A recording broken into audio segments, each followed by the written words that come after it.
awa sa pagmamawir niya, medyo tinanghali kami kasi nga po nag-asikaso pa siya ng baka niya.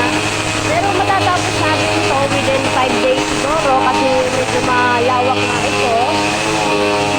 Ayan. Ganyan din kalawak ang kakalay-kayin ng inyong likod.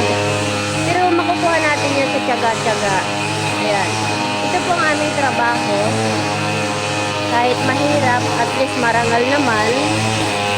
Ayan, ito po ang buhay ng mahihirap. Nagtsatsaga para may pangbili ng panglaga. Ika nga sabi, magtrabaho para may piso. Ayan. Abangan nyo na lang po ito sa pag-upload ko sa YouTube. Ayan, i-upload ko po ito guys sa YouTube. Upang mapanood niyo po kung ano pong klase ang aming buhay mag-asawa. Pero masaya naman kahit mahirap. Sa ngayon lang naghihirap, siyempre. Pag umaasa, may pag-asa. Pag nagtiyaga, may panglaga. Diba guys? O yan, dito muna po. Abangan niyo po yung pagkakalaykay ko kung paano kahirap. Kung gaano kahirap magkalaykay ng damo. Bye-bye!